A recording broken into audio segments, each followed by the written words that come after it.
Arizona's late summer sun burned low over the horizon, washing the land in a dusty orange haze. The desert stretched endlessly in every direction, wide, rugged, and stubborn. Cowboy Luke Carson had ridden these trails since he was old enough to walk. He knew every rattlesnake burrow, every twisted juniper tree, every canyon where the wind howled like a lonely ghost. But today, he saw something he had never seen before. She stood in the distance like a monument carved from the earth itself, tall, unmoving, watching him with a gaze as sharp as flint. Luke slowed his horse to a halt. At first, he thought she was a trick of the sun, a mirage rising from the heat-shimmering sand. But no, she was real, and she was enormous. A woman, easily 7 feet tall, broad-shouldered and strong, long black hair tied in a thick braid that fell nearly to her waist. She wore traditional Apache clothing mixed with modern touches, buckskin leggings beneath a woven skirt, boots dusty from travel, a turquoise pendant resting against her sternum. She looked like she carried 1,000 stories in her bones. Luke swallowed and tipped his hat politely, "Even in, ma'am." Her expression didn't change. She didn't nod or blink, only watched him with eyes that missed nothing. "You ride too close to sacred ground," she said finally. Her voice was deep, steady, and calm, like distant thunder rolling across a long plain. Luke cleared his throat. "Didn't mean any disrespect. I'm just talking the shortcut home." "There are no shortcuts here," she replied, stepping forward. She towered over him, the sunlight cutting around her tall frame like a halo.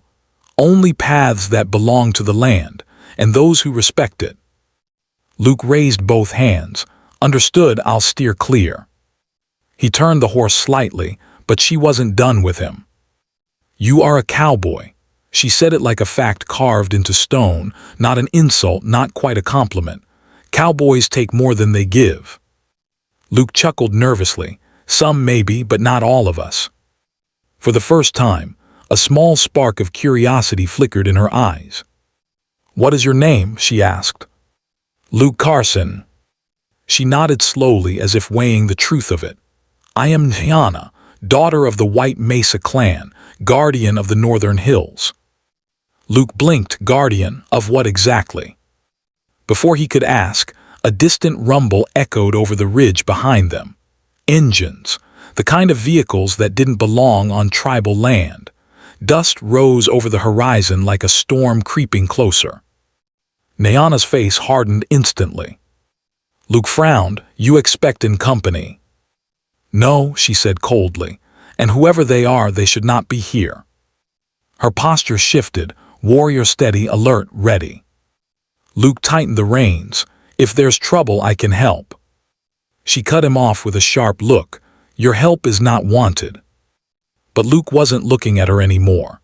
He was staring at the trucks cresting the ridge, 3 black vehicles moving fast, men stepping out, men armed. Nyana inhaled slowly. "They came for our land." Luke glanced at her. "Or for her?" For reasons he couldn't explain, he felt a fierce pull inside him, a feeling he'd only ever felt when protecting his family or his home. He wasn't going anywhere. The engines roared like angry beasts as the black trucks bounced over the uneven desert ground. Dust clouds rolled behind them, staining the air with grit and warning. Luke instinctively positioned his horse between Nyana and the approaching vehicles. Nyana didn't flinch. Her chin lifted, her shoulders squared, and her towering frame became a wall of unshakable resolve.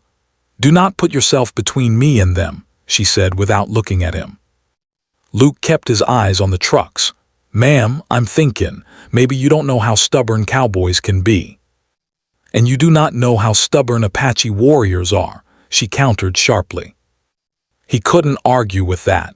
Even from just meeting her, he knew she wasn't bluffing. The truck skidded to a stop in a half-circle around them. 4 men stepped out, land developers Luke had seen around town before. Men who smiled friendly in daylight but hid greed behind their eyes. They carried maps, paperwork, and the kind of confidence only people with too much money and too little conscience possessed. The leader, a tall man in sunglasses, pointed at the ridgeline behind Nayana.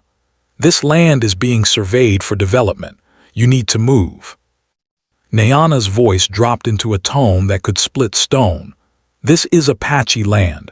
You have no right to set foot here. The leader smirked. The county records say otherwise. Luke muttered, county records don't mean a damn thing out here. The man barely glanced at him. This is tribal business. Stay out of it, cowboy. But Luke was already dismounting, boots hitting the dirt.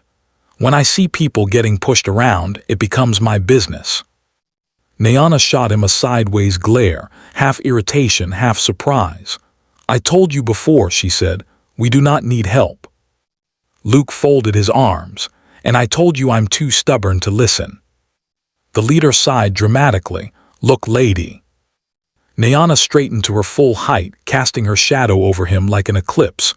Do not call me lady. My name is Nayana, daughter of the White Mesa clan, and this land belongs to my ancestors. The man visibly swallowed. Her height alone was intimidating. Her presence made it worse. Another developer stepped forward, shuffling papers. We're breaking ground next week. That ridgeline is slated for demolition. Anyone living nearby will be relocated. Luke stiffened. Relocated, that mean her family. Tribal families, the developer corrected. We already sent notices. Nayana's eyes burned. Notices are meaningless without respect. Luke felt a surge of anger rise in his chest. You can't just bulldoze their history. The leader took a step forward. We have permits, we have backing, and frankly, we don't need your opinion. Luke clenched his fists. He was seconds away from doing something reckless. Before he could speak, Nayana placed a massive hand on his shoulder, firm but controlled. Stand down, Luke Carson, she said quietly. He looked up at her.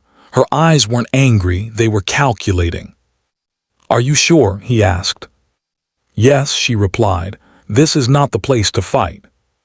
The developers chuckled, thinking they'd won. But Luke saw the storm forming behind Nayana's eyes. She wasn't surrendering. She was preparing. Without another word, she turned and began walking toward the high trail leading back to her community. Luke hesitated only a moment before following her, leaving the stunned developers behind. As they walked, Nayana spoke without looking at him. You shouldn't have interfered, she said. You're welcome, Luke replied. Her lips twitched just slightly. I did not thank you. You almost did. She released a breath that sounded dangerously close to a laugh. And for the first time, something softened between them. Not trust yet, but the beginning of it. The narrow trail snaked up the side of the mesa, the wind carrying sand and the scent of sagebrush. Luke followed Nayana, trying not to stare, but it was impossible not to. Every step she took was powerful, controlled, almost regal. She moved like someone used to carrying the weight of a family, a culture, a history. He noticed she was limping, barely, but enough for someone attentive to catch. You're hurt, he said. I am fine, she replied sharply. That's cowboy talk coming from an Apache woman. She ignored him, but her pace slowed just slightly. Luke didn't push further. He could tell she hated showing weakness. In her world, strength wasn't a choice, it was survival. The trail opened onto a high plateau where a cluster of traditional Apache homes stood. Smoke curled from a fire pit, and several older women stopped what they were doing when they saw Nayana and Luke approaching. The moment they noticed him, their eyes narrowed. Outsiders didn't just wander up here. One elder stepped forward, her long braids decorated with beads. Nayana, who is this man? Before Nayana could speak, Luke tipped his hat politely. Ma'am, name's Luke Carson, He is no threat, Nayana interjected, her tone firm. He helped when the landmen came. The elder's expression softened a little, though not much. We heard the trucks. We feared they would come here. They will, Nayana said, soon. A murmur rippled through the gathered women. Luke looked around, seeing fear, exhaustion, people clinging to the last piece of land they had left. Something twisted in his chest. This wasn't just a land dispute. It was a cultural erasure. One of the younger women stepped forward. "Nayana, you shouldn't be walking so soon after." Nayana shot her a sharp glare, and she fell silent. Luke noticed the exchange. "After what?" Nayana stiffened. The elder answered instead. "She saved a child 2 days ago, pulled him from a ravine after the flash flood. In doing so, she injured her leg." Luke's respect for her deepened instantly. "That's why you were limping." "I said I am fine," Nayana snapped, but her voice lacked bite. Luke studied her. Even injured, she walked miles, confronted developers, defended her people. She was strong in a way most men only pretended to be. A young boy ran up and wrapped his arms around Nayana's waist, well, as far around as he could reach. She softened, resting a hand on his head. "Auntie Nayana," he said breathlessly, "grandfather wants to speak with you." She nodded and turned to Luke. "Wait here." "You sure?" "Yes," she said. "The elders will want to speak with me alone." Luke watched her walk away, tall as a pine tree, every step filled with purpose. But he felt something pressing between his ribs, a worry he didn't expect. He wandered to the edge of the plateau, staring out at the land below.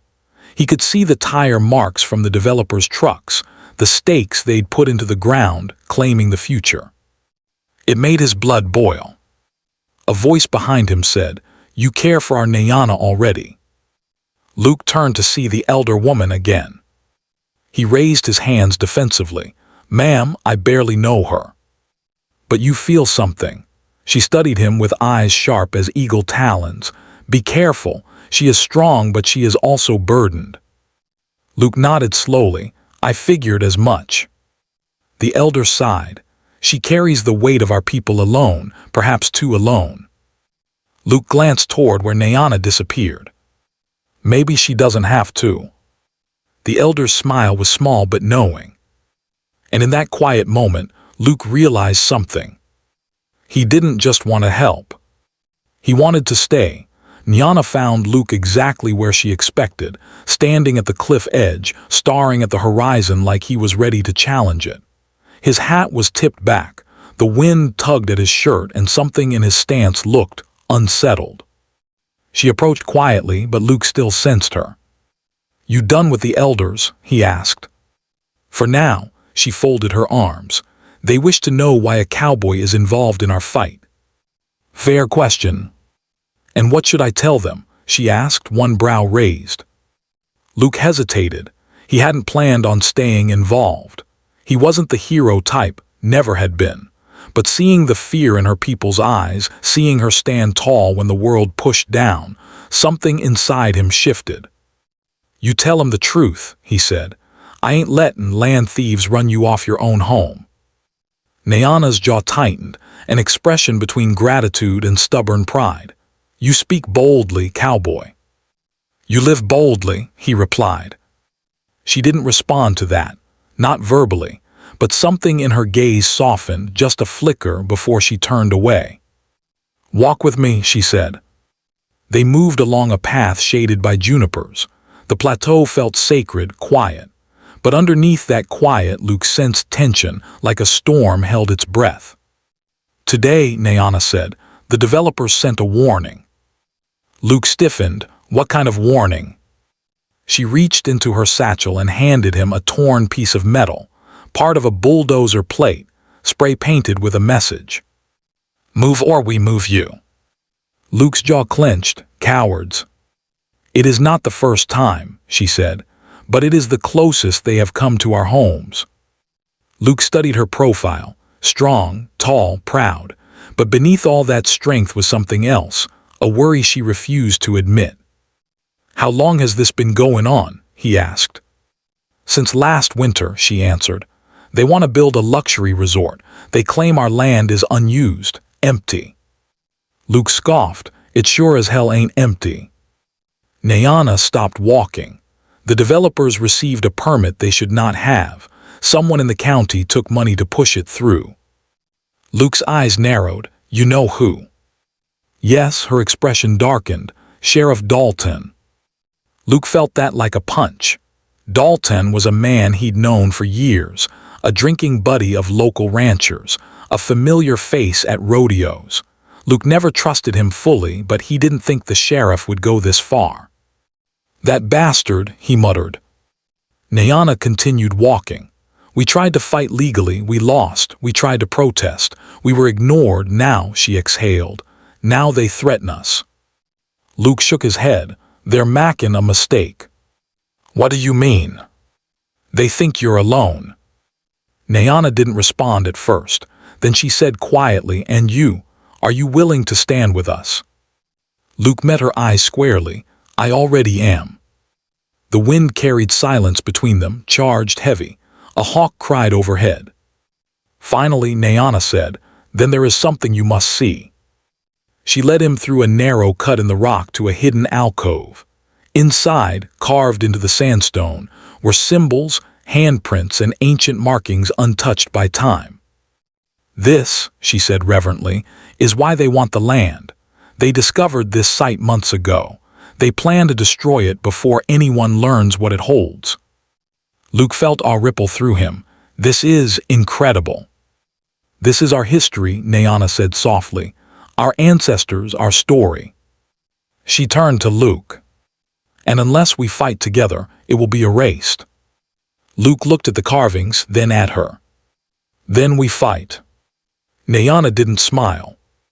But her eyes shone with something that had been missing for a long time. Hope. The sun dipped lower, casting long shadows across the carved alcove. Luke traced a finger near, not on the petroglyphs. How old do you think this is? Centuries, Nayana replied. Maybe more. My ancestors recorded stories here. Births, battles, migrations, everything. Luke shook his head in disbelief. And those developers want to dynamite it like it's nothing. They want profit, she said bitterly. Anything in their way must disappear. Luke's jaw tightened. Not if I have a say. Nayana gave him a long, unreadable look. Why do you care so much? Because it's wrong, he said simply, and because you're standing in front of it. She didn't reply, but her posture shifted, a small easing of tension, a softening. For someone who carried her world on her shoulders, even that small change felt monumental.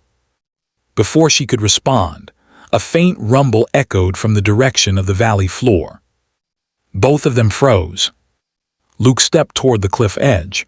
Tell me that ain't what I think it is. Nayana listened, eyes narrowing. Engines. More than one. More than two. A whole line of them. Luke cursed under his breath. They're coming up the access road. How soon? Minutes. Nayana inhaled sharply, then turned and ran, her long strides powerful, even with her injured leg. Luke sprinted after her. They reached the village plateau just as the first of the trucks came into view, dust clouds rising behind them like a storm. Children were ushered indoors. Women dropped what they were doing. The elders gathered quickly, speaking in urgent tones. Nayana stepped forward. Everyone inside, lock the doors, stay low, do not engage them. Luke grabbed her arm gently but firmly. What are you planning? I will speak to them. Like hell you will, Luke snapped. They came here to intimidate or worse. Nayana pulled her arm free. This is our land. If they threaten us, I will face them. You don't have to face them alone. She hesitated, not because she doubted her strength, because she wasn't used to someone insisting on standing beside her. Finally she nodded. Very well, but follow my lead. Luke adjusted his hat. Wouldn't dream of doing anything else. They walked to the ridge overlooking the trail, the afternoon sun blazing behind them. 3 black trucks climbed the path, engines growling. Men in utility uniforms and work boots leaned out the windows, faces hard, eyes cold. The convoy halted below the ridge. The lead man stepped out, a bulldozer-sized figure with sunglasses and a smirk. Luke recognized him.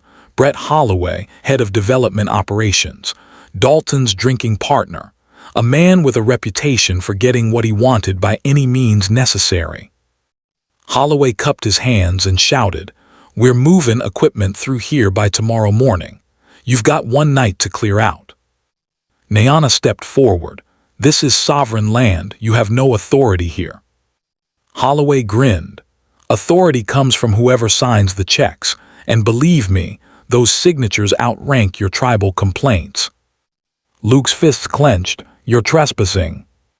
Holloway looked him up and down. "Look at that, Apache muscle and Cowboy backup." Luke smirked. "Funny thing about backup, sometimes it bites back." Holloway's smile faded. "You people just don't get it," he said. "Tomorrow this place is ours." Nayana stood tall, her voice steady as stone. "No, tomorrow you will turn around, because this land remembers everyone who tries to take it." The air thickened. A standoff. A challenge. A line drawn in the sand. Holloway spat on the ground. "We'll see about that." He climbed into his truck. The engines roared. The convoy turned and headed back down, but slowly, deliberately, as if promising they'd return. Luke exhaled. "They're coming back, Nayana." Yes, she looked toward the horizon, eyes hard as flint. "And next time," she said quietly, "they won't just threaten." Settled over the plateau like a heavy blanket, the desert winds whispering warnings through the sagebrush. Torches flickered around the village, elders murmuring in low circles while younger men and women hurried between homes, preparing what little defenses they had. Luke stood near the fire pit, sharpening a hatchet he found leaning against a post. He wasn't a soldier, but he'd fought enough hard years to know what coming trouble smelled like. And tonight, it smelled close. Nayana approached him silently, but not even her tall silhouette could hide the exhaustion lining her face. The strain of leadership weighed heavier on her than the injury in her leg. "They will return at sunrise," she said. "Yes," Luke replied, "I reckon they will." She watched him work, the stone gliding over the blade in steady strokes. "You do not have to stay for this." Luke didn't look up. "I know." Silence passed between them, filled with crackling fire and distant coyote calls. "You have no obligation to my people," she said softly. "No blood ties, no debts, no promises."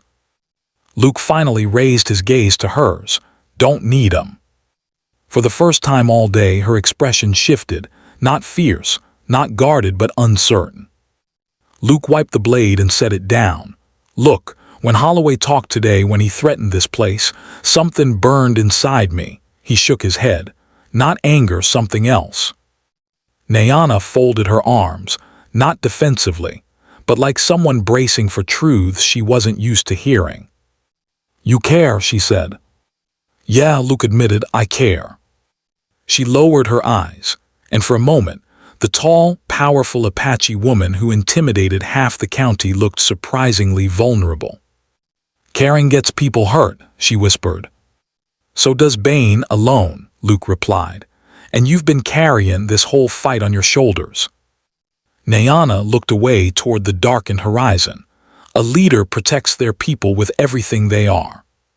"Sure," Luke said, "but even leaders need someone standing beside them."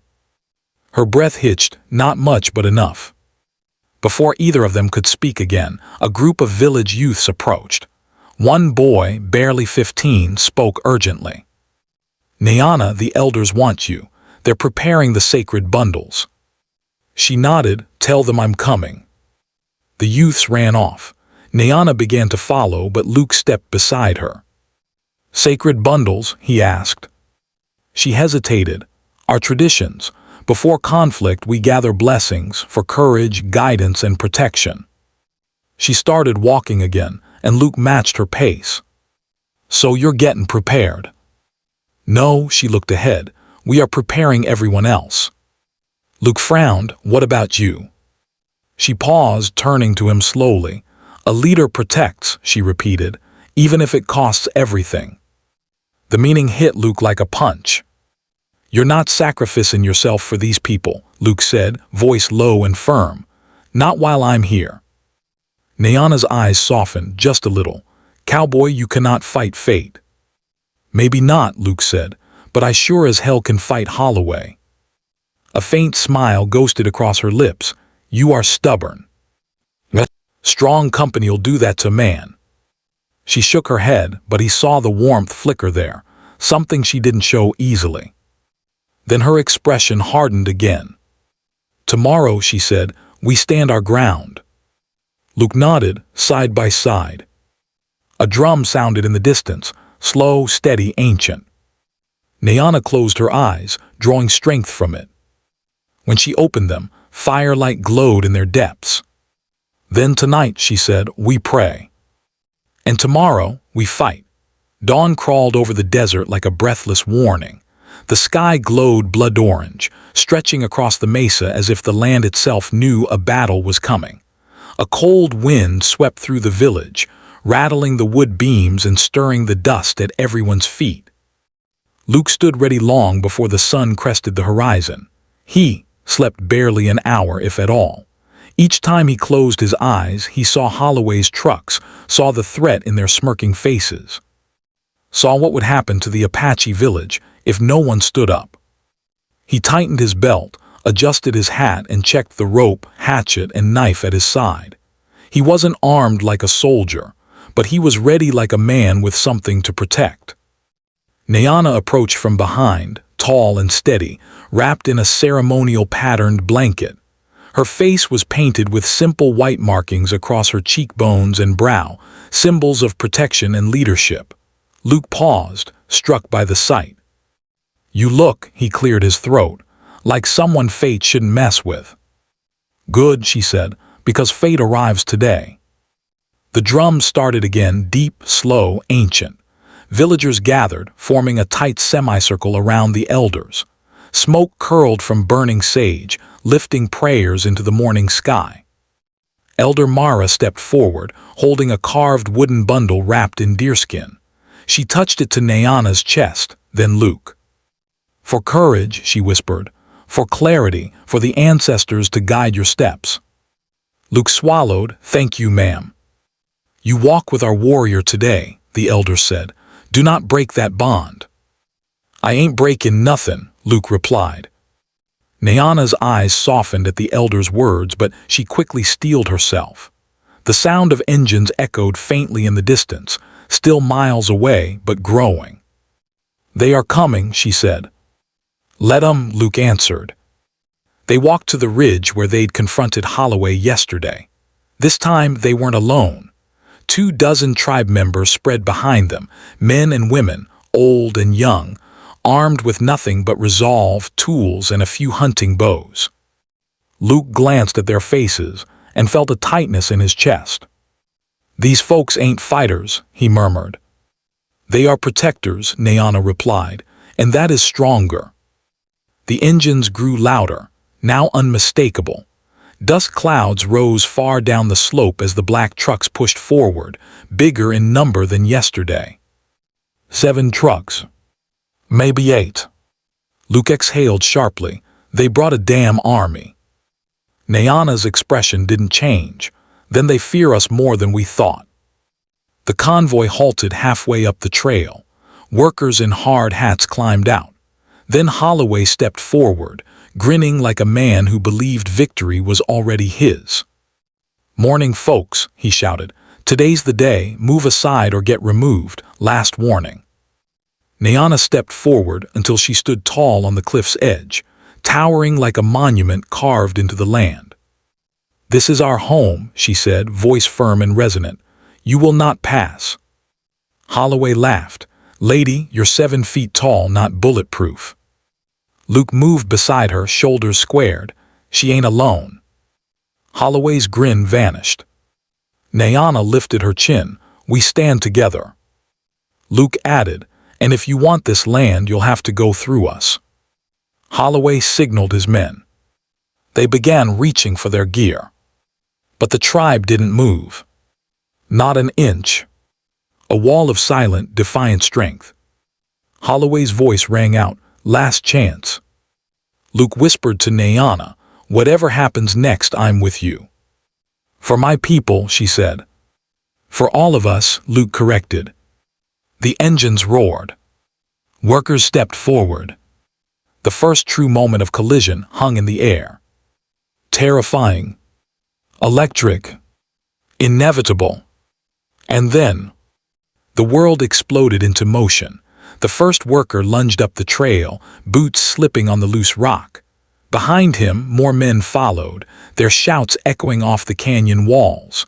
Holloway barked orders like he owned the land he stood on. But Nayana did not move. Neither did her people. Luke felt his heartbeat hammering in his chest, but he planted his feet.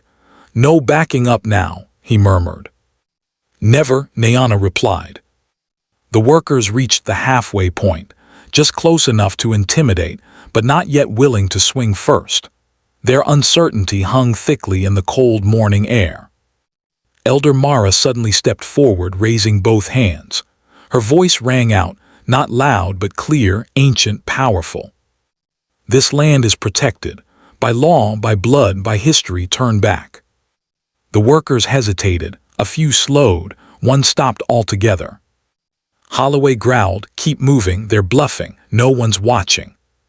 But he was wrong. From the far ridge, the sound of an approaching vehicle cut through the tension.